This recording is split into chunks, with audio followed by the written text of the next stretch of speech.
আজ রেনাদের স্কুলে ছিল ফাউন্ডেশন ডে, তাই আজকে ছিল ওদের স্কুলের ছুটি। কিন্তু এইদিকে আবার এনার রাগ হয়েছে যে আমি ওনাকে স্কুলে নিয়ে যাইনি কেন। কিছুতেই ওকে বুঝে উঠতে পারছি না যে আজকে কেন আমরা স্কুলে যাইনি। যেদিন স্কুল থাকে সেদিন বাবুর স্কুলে যেতে ইচ্ছা করে না, কিন্তু যেদিন ছুটি থাকে সেদিন বাড়িতে আবার মন টেকে না। এই যে আবার কি জ্বালা কি বলবো। থ্যাঙ্কফুলি সন্ধ্যেবেলা বাড়িতে এসেছিল আমার বাবা, মা আর বাবার ছোট্টবেলার দুই বন্ধু। মানে এনারা ছিল বাবার ক্লাসমেট, একসাথে সবাই একই বেঞ্চে বসতো। এত বছর পরেও যে এত সুন্দর একটা সম্পর্ক সবাই এনারা মেনটেন করছে দেখলেও কি ভালো লাগে। এনারা সবাই এসেছিল আমার মা বাবার বাড়িতে, কিন্তু আমি বললাম যে এনাদের সাথে আমিও দেখা করতে চাই। আমার এখনো খুব ক্লিয়ারলি মনে আছে যে আমরা যখন ছোট ছিলাম তখন ফ্যামিলি ট্রিপ করলে কিন্তু এনাদের ফ্যামিলি নিয়ে সবসময় থাকতো।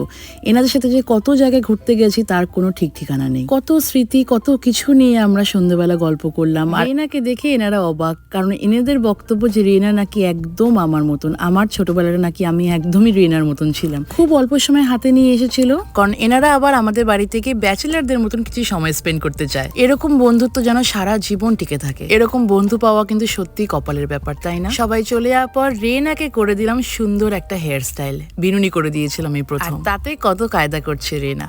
Thank you for watching my mini blog. সবাই খুব ভালো থেকো, টাটা।